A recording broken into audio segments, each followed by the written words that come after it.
kawan-kawan Kampus dengan channel akun YouTube kita Kampus Politik dan Demokrasi.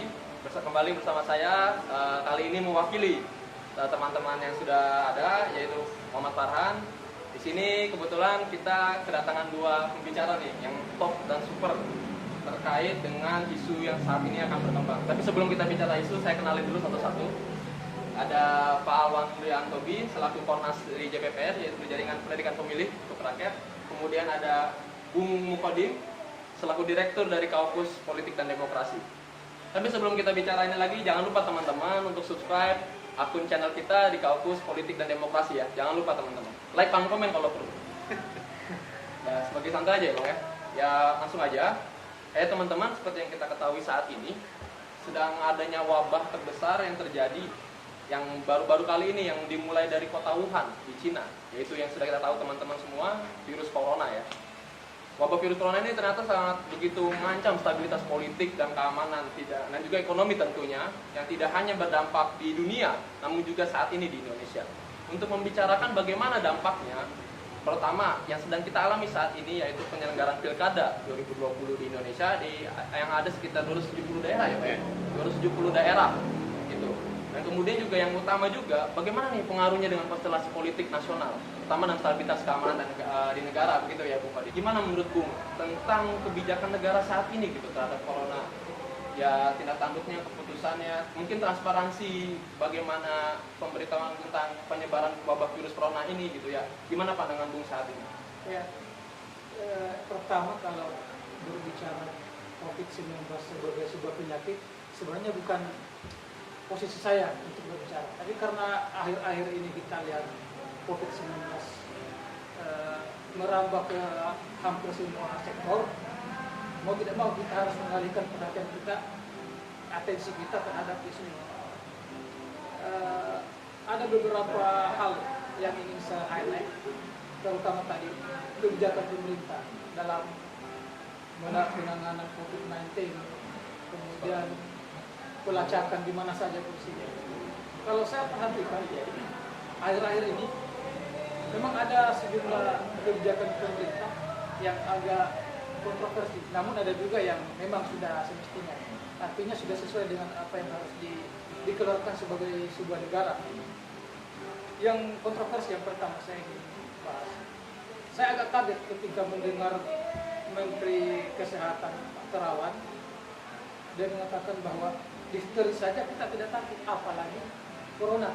Saya kira kalau dalam porsinya sebagai seorang Menteri Kesehatan tidak semestinya berbicara seperti ini, meskipun kita paham bahwa maksudnya adalah untuk tidak membuat panik di publik.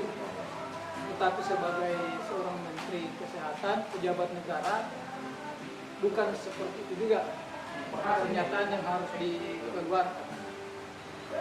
Itu yang pertama. Yang kedua adalah pernyataan atau anjuran Presiden Joko Widodo yang ingin mempusatkan semua kebijakan lockdown terhadap isu COVID-19 ini. Saya kira sudah tepat.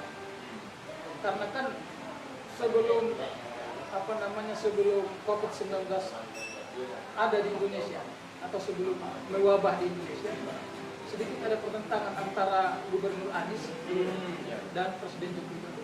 Jadi kebijakan Joko Widodo untuk mengambil alih kebijakan itu, saya kira sudah tepat. Tinggal bagaimana nantinya adalah harus dibangun koordinasi yang lebih maksimal antara daerah dan pusat, terutama di 8 provinsi yang sudah menyatakan positif COVID-19, diantaranya DKI Jakarta, Banten, Jawa Barat, Sulawesi Utara, Kalimantan Barat, kalau nggak salah. Jadi tinggal dimaksimalkan saja koordinasinya. Beberapa kebijakan memang harus terpusat di pemerintah pusat. Berarti dalam konteks ini sudah benar ya langkah yang dilakukan oleh pemerintahan pusat secara serta. Iya, sehingga membangun koordinasi yang lebih. Iya, karena tadi ada perbedaan ya dengan antara pusat dengan pemerintah daerah. Gitu. Nah ini menarik nih Pak Alwan ini, Bung Alwan. Dengan tadinya seperti ada disparitas ya, ada perbedaan antara pemerintahan pusat dengan pemerintahan daerah. Bagaimana dengan penyelenggaraan pilkada yang saat ini kita sedang alami, terutama tadi kan ada 8 wilayah yang kena. Ya. Salah satunya mungkin yang sedang kita adakan, yang akan mengadakan pilkada itu Sulawesi Utara dengan titik utama di Kota Manado. Kemudian ada Yogyakarta, Bali yang juga merupakan sedang ya di Denpasar khususnya kan yang sudah positif corona dan sedang akan mengadakan pilkada juga. Gitu. Nah mungkin bagaimana Pak kira-kiranya gitu Bu situasi pilkada 2020 dengan adanya pengaruh wabah corona ini gitu kira-kira? Baik, terima kasih Bu Farhan, Pak Kodim, Direktur Kampus Politik dan Demokrasi. Saya kira isu corona ini tidak hanya berdampak terhadap kehidupan sosial, ekonomi, dan pendidikan kita, tetapi juga dia sangat berdampak terhadap ancaman demokrasi kita, terutama di kita semua kemudian tidak takut bahwa corona ini akan menjadi suatu virus yang terus menghantui kita. Yang berdoa bahwa virus ini segera hilang dan kemudian masyarakat Indonesia kembali beraktivitas seperti biasa. Tetapi ancaman serius ini kemudian perlu diambil sisi oleh para penyelenggara pemilu dalam hal ini pemerintah memastikan bahwa ada 250 daerah yang melaksanakan pilkada dalam kondisi terancam. Ancaman ini dalam kategori bahwa tidak semua tempat pemilu kemudian mengalami ancaman corona, tetapi ancaman ini dipahami sebagai beberapa tahapan pilkada yang sedang dalam ancaman serius. Ambil contoh misalnya tahapan pencalonan yang hari ini sedang berjalan, yang melakukan verifikasi faktual terhadap pasangan calon perseorangan, yang metodologinya KPU melakukan sensus. Bawaslu melakukan pengawasan dengan metode sampling. Di sini ada proses interaksi, ada proses komunikasi dan ada proses pertemuan. Sedangkan virus corona, salah satu bentuk penularannya melalui interaksi, komunikasi dan bersentuhan. Ini yang kemudian saya katakan bahwa ancaman yang sangat serius. Nah, kita sebut bahwa tidak kemudian sampai pada 23 September ini menjadi ancaman. Tidak, tapi ada beberapa tahapan yang kemudian bagi saya ini menjadi ancaman saya. Nah, walaupun KPU dan Bawaslu hari ini sudah mengatakan bahwa tidak ada kata kemudian pilkada ini ditunda, tetapi saya kira kita punya mekanisme regulasi yang kemudian sudah mengatur dalam undang-undang pilkada. Saya kira dalam pasal 120 yang mengatakan ada mekanisme pemulihan lanjutan apabila ada terjadi kekacauan, bencana dan lain sebagainya. Virus corona ini menjadi salah satu darurat bukan hanya nasional tapi dunia. Maka kemudian saya kira virus corona ini menjadi salah satu ancaman serius bagi proses pelaksanaan pilkada kita di 2020. Menarik. Berarti benar-benar seperti kayak kondisi bencana alam mungkin kira-kiranya nanti mengancam kepada pilkada ini. Iya, saya kira ini menjadi sebuah ancaman. DPR melihat bahwa ancaman ini berdampak terhadap beberapa hal, satu soal tahapan lagi, ada tahapan pencalonan. Kedua, kalau kemudian KPU dan Bawaslu tetap memaksakan ini tetap berjalan, akan berpengaruh terhadap kualitas proses pilkada nanti. Kualitas proses itu kemudian akan berpengaruh juga terhadap kualitas hasil. Kalau kemudian dipaksakan berjalan, maka prosesnya saya kira tidak akan maksimal. Memang partisipasi juga akan berpengaruh karena masyarakat dalam kondisi yang berbeda, mereka tidak mau berkomunikasi dan lain sebagainya. Tetapi kalau kemudian mengutip apa kata Schumpeter bahwa dia mengatakan indikator komunikasi itu adalah salah satu partisipasi. Ya, benar. Tapi itu juga bicara soal partisipasi itu kan. Partisipasi kan nggak kita ukur, tidak ukur pada saat hadiran di TPS, tapi keterlibatan dalam setiap tahapan. Nah, ini saya kira pemerintah tadi juga sudah kita tetapi Bawaslu dan KPU dalam respon ini. Presiden kita sudah mengatakan itu bahwa kita sampai 25 atau sampai bulan Mei nanti puncak corona ini kan. Maka tahapan-tahapan yang menurut saya yang sangat penting ini perlu direspon oleh KPU. Meresponnya itu tidak hanya mengatakan bahwa tidak masalah, tidak berpengaruh dan tidak ditunda, tetapi apa langkah selanjutnya. Juga harus memberikan langkah-langkah selanjutnya dan itu dijelaskan ke publik. Jangan kemudian hanya bicara soal 2020. Menarik. Berarti benar-benar seperti kayak kondisi bencana alam mungkin kira-kiranya nanti mengancam kepada pilkada ini. Iya, saya kira ini menjadi sebuah ancaman. DPR melihat bahwa ancaman ini berdampak terhadap beberapa hal, satu soal tahapan tadi, ada tahapan pencalonan. Kedua, kalau kemudian KPU dan Bawaslu tetap memaksakan ini tetap berjalan, akan berpengaruh terhadap kualitas proses pilkada nanti. Kualitas proses itu kemudian akan berpengaruh juga terhadap kualitas hasil. Kalau kemudian dipaksakan berjalan, maka prosesnya pun saya kira tidak akan maksimal. Memang partisipasi juga akan berpengaruh, tapi masyarakat dalam kondisi yang penting, mereka tidak mau berkomunikasi dan lain sebagainya. Tetapi kalau kemudian mengutip apa kata Schumpeter bahwa dia mengatakan indikator komunikasi itu adalah salah satu partisipasi. Ya, benar. Tapi itu juga bicara soal partisipasi itu kan. Partisipasi kan nggak kita ukur, tidak ukur pada saat hadiran di TPS saja, tapi keterlibatan dalam setiap tahapan. Nah, ini saya kira pemerintah tadi juga sudah dijelaskan oleh Wadim, tetapi Bawaslu dan KPU dalam respon ini. Presiden kita sudah mengatakan itu bahwa kita sampai 25 atau sampai bulan Mei nanti mencapai mereka ini kan. Maka tahapan-tahapan yang menurut saya yang sangat penting ini perlu direspon oleh KPU. Meresponnya itu tidak hanya mengatakan bahwa tidak masalah, tidak berpengaruh dan tidak ditunda, tetapi apa langkah selanjutnya. Kita harus memberikan langkah-langkah selanjutnya dan itu dijelaskan ke publik. Ya, jangan kemudian hanya bicara soal tidak berpengaruh. Harus ada kejelasan lah dari informasi. Harus ada kejelasan. Saya kira begitu, Bu. Menarik. Dan dari sini bisa coba kita bicarakan lagi sedikit melebar lagi nih kira-kira. Mungkin bisa Bung Kodim ini bisa memberikan masukan dan ya tanggapan lah ya. Tadi kan seperti Bung Kodim bilang ada sebentuk kurangnya koordinasi antara pemerintah pusat dan pemerintah daerah.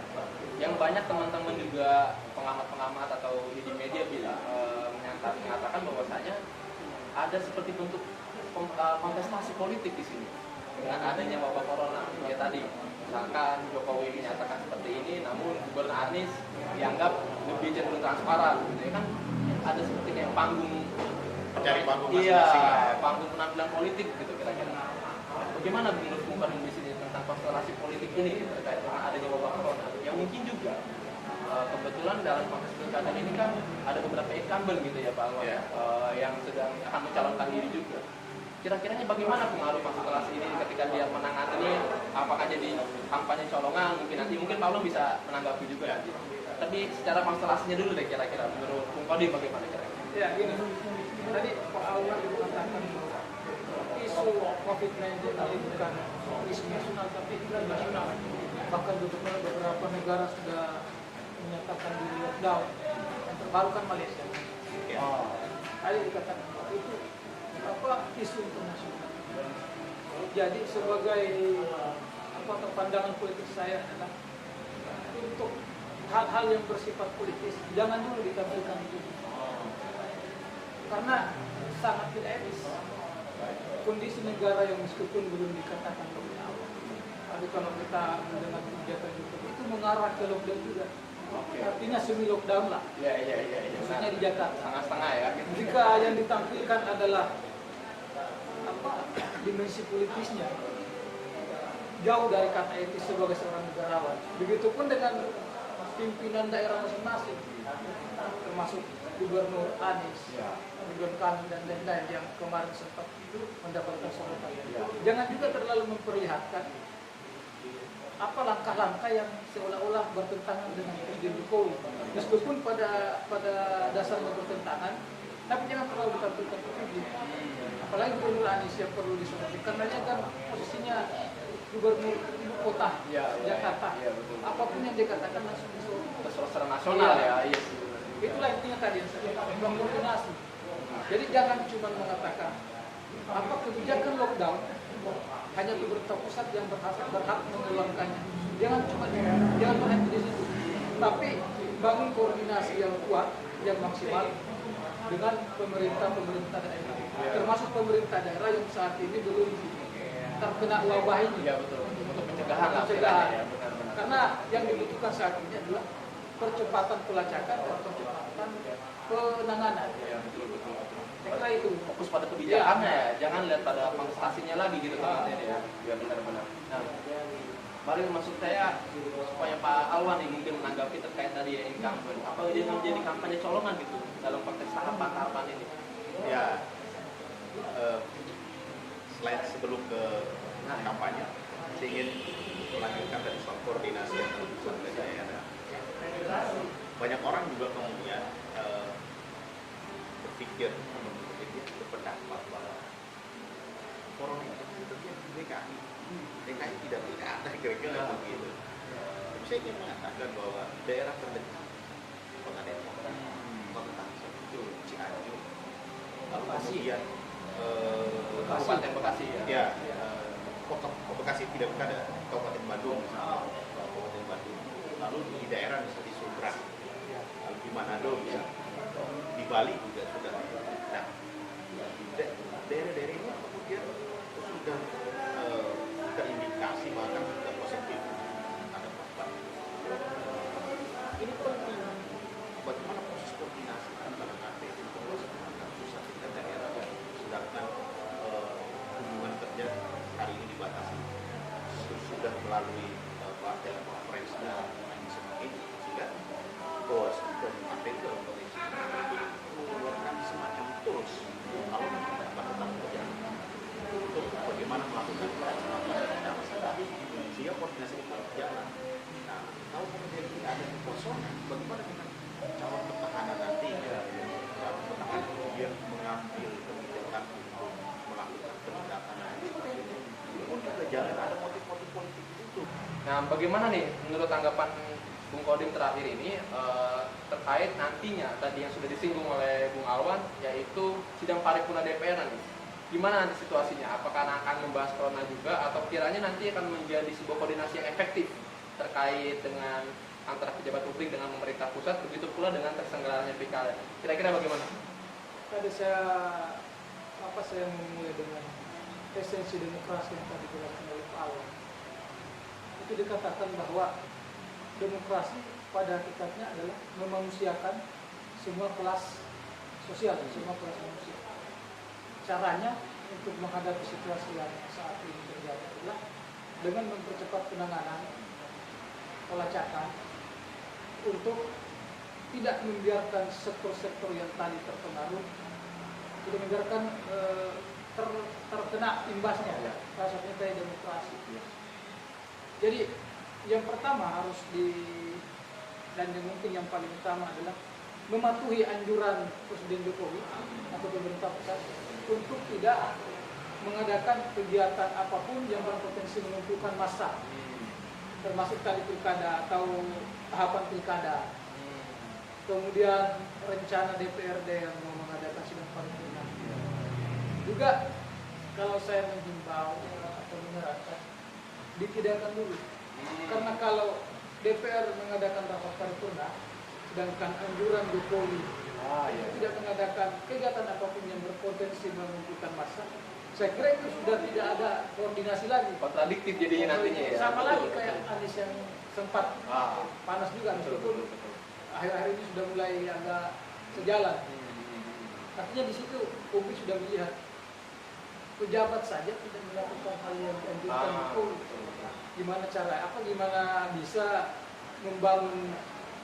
membangun kedisiplinan di kalangan bawah. Kan dari situ sudah koordinasi ya jadi masalahnya. Intinya jangan setengah-setengah. Kalau Jokowi mengatakan jangan ada perkumpulan, ya sudah, semua stakeholder, semua kelompok masyarakat jangan dulu, di stop dulu, termasuk rapat paripurna. Saya kira itu intinya di situ. Baik. Menarik. Terima kasih pada Bung Kodim. Mungkin lanjut Pak pada Pak Tornas, Bung Alwan, pertanyaan terakhir. Nah ini bagaimana? Tadi kan kita udah bicara terkait stakeholdernya di pemiluan, terkait pilkada, kemudian penyelenggaranya juga. Nah bagaimana dengan partisipasi masyarakat terkait situasi ini?